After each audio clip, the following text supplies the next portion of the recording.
باوکی ئەحمەد لە هەولێرە وەرەگرم. السلام عليكم. وعليك السلام ورحمة الله باوکی ئەحمەد. باش کاک محمود كيف؟ سپاسگیانەکەم الحەمدولله. او تەوەرە لە سەدا باشکردنەوە. بەڵێ بەڵێ. بەڵێ.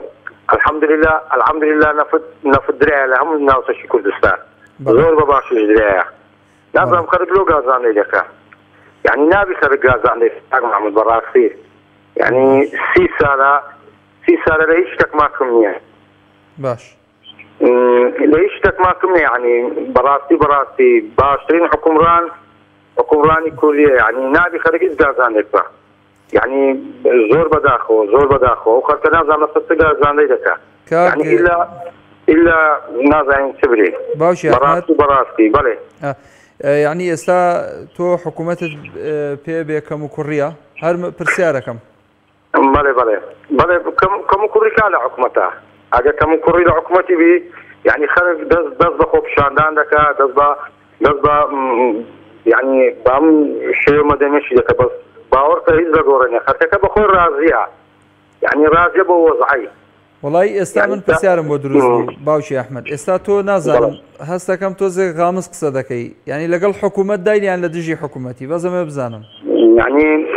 یعنی کاک محمود کە ئەو قسانە دەکەم باوەڕکە یعنی خەڵک هەیە وەک ئەوە وەری دەگری ئاگادار بێ داخەدرە یعنی هەمووی داخەدرێ. ئەدەگیانی من ئێستا سەیری کەسم ماگانە 250,000 خانی دەدەم. باوکی ئەحمەد ئێستا بۆی هەیە کاکە بێ ڕوونکردنەوە بدەیت دوایی بۆی هەیە ئەو پارچە ڤیدیۆی تۆ وەرگیرێ لە سۆشیال میدیا ئەمجا دەزانیت چەند ینی خەڵک قسەت پێ دەڵێ مشکلەمانە کاکە ئەوە حکوومەت باوەڕکە یعنی دنیا وەبزان شامی شەریف هیچ لەگۆڕێنە و یعنی بەرپرس شتێک نەیەتە سەخت یعنی من نازانم چی برێم یعنی وامان لێ هاتۆ دەبی من مەتی حکوومەتی بکەین بەڕاستی یعنی خۆم بار ئێستا تۆ باسی ئەوت کرد کرێ دەی چەند دەدەی بۆ زەلیکانە نەفسەت نییە یعنی لەمانم بەکاردی چەند کرێ دەدەی چەند کرێت چەند ئەو قسانم کردی بەڕاستی داخەدرا هەمووی داخەدرا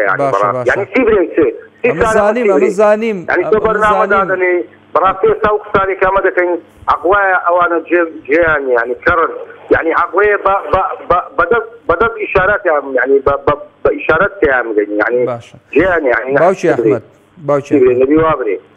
من لە جەنابەت باش تێگەیشتم چەند کرێخانی دەدەی زەحمە نەبێ؟ وەڵڵا 250 کاک محمود. کارت چیە ئیشت چییە؟ وەڵڵا حەماڵی دەکەم. حەماڵی دەکەی؟ بەرە ژیان لە پایتەختی هەرێمی کوردستان 250,000 کرێژ دەدەی نەوتیشت نییە؟ ئەرێ وەڵڵا کەس هاوکاری کردووی تا ئێستا؟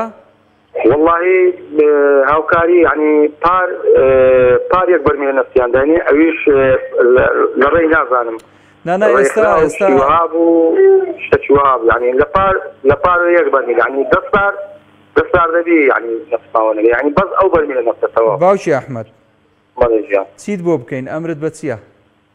مەمنونی کاک محمود هیوادارم یعنی ئێستا هاوکاری من دەکەن ئەی هەزارەکانی دی وڵاجا ئیشەڵا خوای گەورە بێت بەهانای هەموو خەڵکەوە بەڕاستی بەڵام ئەگەر هەر ئەمرێک سالی دەکەی ئیشەڵا وەزعی سال دەکەی یعنی نازانی چیان پێ برێن یعنی شەو ڕۆژ ئێمە دوعایان لێ دەکەین یعنی نازانین چی برێن یعنی بەڕاستی وەزعەتی زۆر ناخۆشە یعنی کاتی ئینتیفاضە کرا ئەوەندە ناخۆش نەبوو ئێستا ناخۆشە یعنی زۆر ناخۆشە کاک محمود یعنی خەرج هەموو عەپەسایە خەرج هەموو تەماشای یەک دەکات يعني وضعشي زور ناخوش براسي. أحمد تمني سند أحمد.